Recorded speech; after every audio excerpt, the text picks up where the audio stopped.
Hello po sa inyong lahat. For today's video, ipapakita ko sa inyo kung paano nagkaroon ng multiple growth itong Monstera deliciosa. Actually, isa lang siyang end node. At kung paano na rin ang pag-transplant sa mga naputol. Yan. Ano siya? Ito yung natirang node. Yung end node. Ito yung pinakahuli. Tapos nagsitubo siya. Oh, ang lalaki. Ayan. Bali makakatatlo tayo mamaya pag pinutol ko to. After noon, pababayaan ko lang yan. Tutubo ulit yan. Okay. Tignan natin ngayon. Ang dami na nila eh. Tsaka sayang yung time. Dahil pag pinutol ko to, agad na, tas tinanim ko sila ng isa-isa. Mabilis silang mag-grow.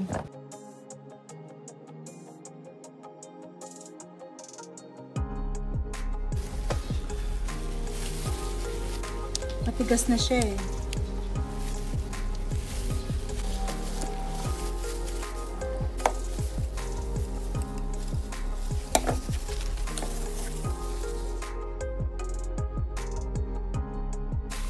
Actually, maganda siya. Kaya lang, hindi lalaki ang mga dahon dahil congested. Congested sila.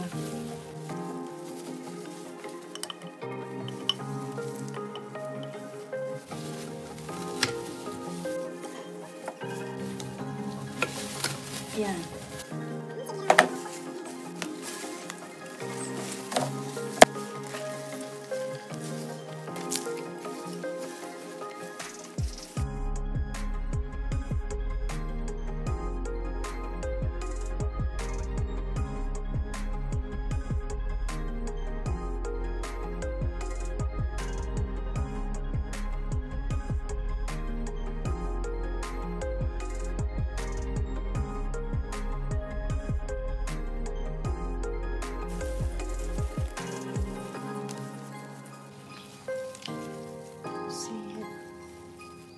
Kaya hindi ganong lumalaki yung ano niya, yung dahon niya.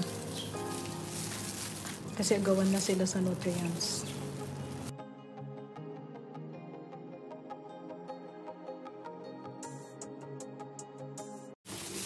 Every time na mag-propagate kayo, kailangan malinis.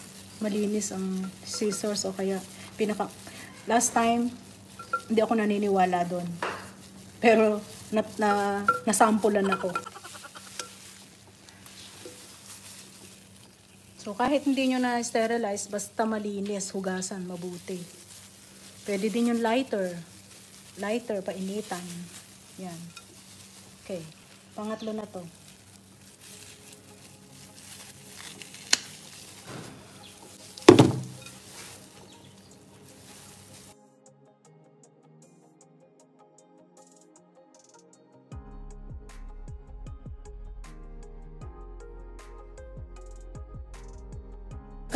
Putulin na lang, okay lang yan.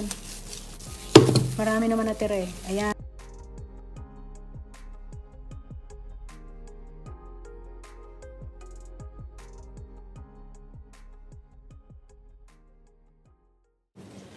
Pwede na tong basta hugasan lang yung ugat. Tapos make sure na wala sa mga peste, wala mga langgam. Tapos, ni-sprayan ko siya ng yung pesticide kong ginawa. Yung DIY ko. So, yun, tatanim ko na. At may isa pa akong ginagawa eh. Pero itong Monstera, kahit wala yun. Yung sugat na ganito, teka, kukuha ko ng aloe vera. May tanim din kasi akong aloe vera. Dali. Ay, ito. Pumutol ako ng aloe vera. Normally, pinupunasan ko yan. Lalo sa ibang plants. Kasi napansin ko, para rin siyang rooting hormone.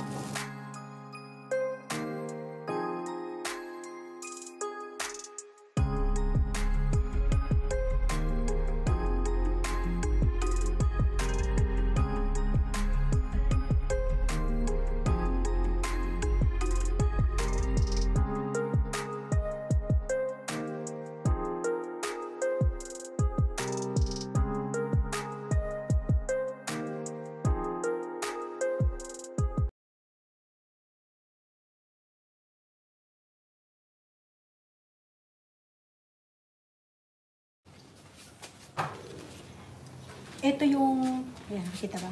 Ayan. Ito yung naputol the other day, nung nag-live ako. Ito.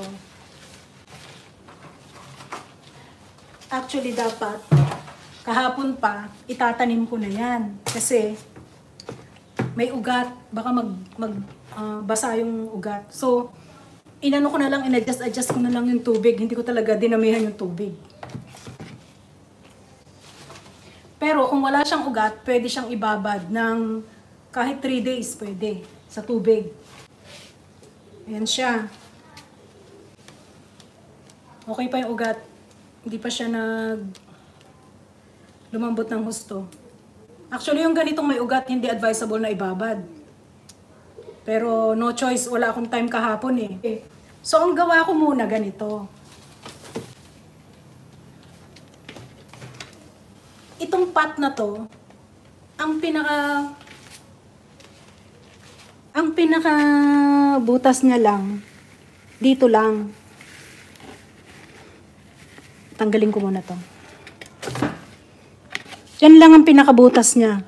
So, gumamit ako ng screwdriver ng, inano ko siya, binutas ko pa. Tapos, pinainit ko yung screwdriver kung ayoko nang gamitin yung kuryente kasi i-strip minsan ng kuryente eh. Ewan ko bakit. So,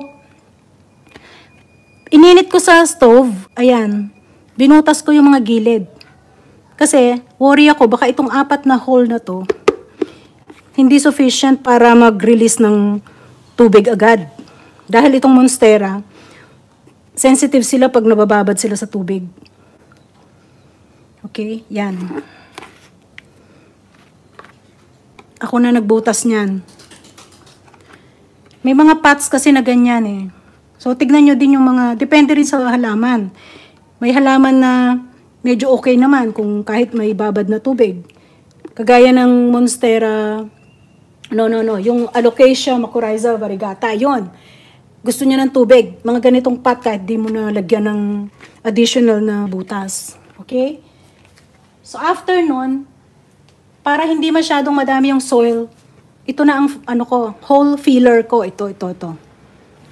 At the same time, yung soil, hindi agad-agad nagde-drain. Tumatapon. So, pang-control din to ng soil. At the same time, pampadami. So, hindi masyadong madami yung soil na may ilalagay. Yan. So, ngayon, ito, na-injure to. Na-injure siya to, siguro sa pagkakababad, nadaganan. So, aalisin ko na lang. Kasi hindi rin naman yan tatagal. Yan. Ngayon, itong mga inaalis ko na to, pwedeng ilagay ito sa vase. Pwede pang display. Kasi ang ganda pa eh, oh. Pero hindi na siya mag-uugat. Ano to, pwede nyo pang ma-display ng mga 1 buwan, 2 buwan. Provided na papalitan nyo yung tubig. Kailangan hindi siya mag-mushy doon. Otherwise, 1 week lang, wala na. Mamamatay na siya. Ang ginamit kong soil, yun yung mga... Kasi may mga halaman ako minsan na sobra yung na nirepat ko. So, yung mga natira sa mga pots, pinagsama-sama ko lang. Yan. Pinagsama-sama ko lang. Basta well-draining. Kasi iba-ibang bansa, iba-iba yung availability natin. Tsaka, yung iba kasi, mahal. So, ang recipe nito, nilagyan ko ng rice hulls, compost, konting soil, coco peat, konting coco chips, konting leca balls, meron siya leca balls. So kung ano yung meron kayo, wag lang yung mixture ng masikip. Ayaw ng Monstera ng masikip kasi madali siyang marutrap. Okay. So itatanim ko na.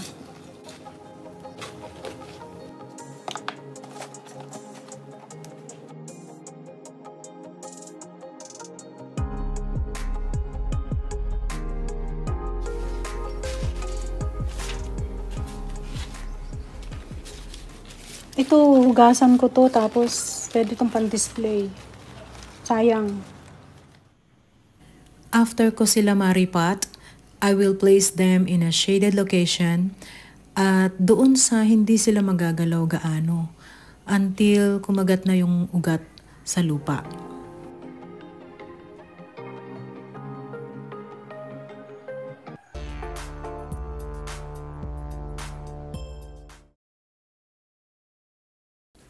Ito na sila after mga isang linggo nung nakat at replant ko sila. Kumagat na din sa lupa. Dahil pag medyo hinahawakan ko yung stem, matibay-tibay na siya at stable na. At ito naman yung mga nodes na na-propagate ko sa last video ko titled Sharing Secrets, You Can Breed Monstera Easily.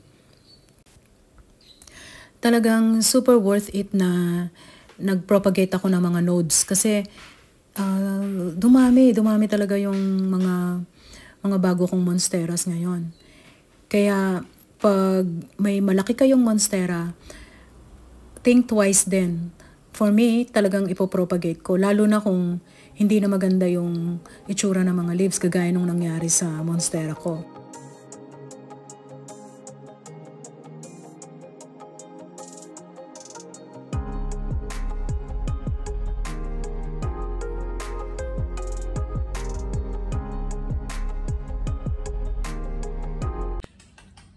So, ito na sila.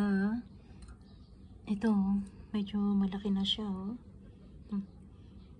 2 weeks plus, yeah. Tapos may bago din dyan. Kaya kapag may mga end node kayong kagaya nito, try na wag nyo na pong ilipat ng pot.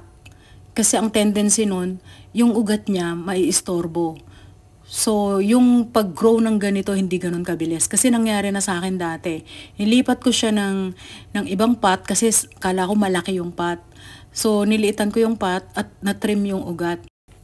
So, in the end, ang tagal talagang tumubo ng bagong growth. Kaya, ganun lang po mag-propagate ng monstera. Hindi kayo mauubusan ng monstera. Napakadaling alagaan. Sa lahat na yata ng halaman na inalagaan ko, ito talagang hindi ako iniiwan. Padami ng padami. So, ang ginagawa ko, either ipangregalo ko o binibenta ko. Ganon, para makabili ulit ako ng mga ingredients, ng soil, compost. Ganon. At the same time, may pwede pa tayong mag-earn. So, kapag gusto nyo mag-earn sa plants, monstera ang madaling alagaan, tsaka hindi nag-drop masyado yung price. Hindi kagaya ng ibang plants ngayon, super mura na. Yeah. So, hanggang dito na lang po. Salamat sa panonood. Hanggang sa muli. Bye!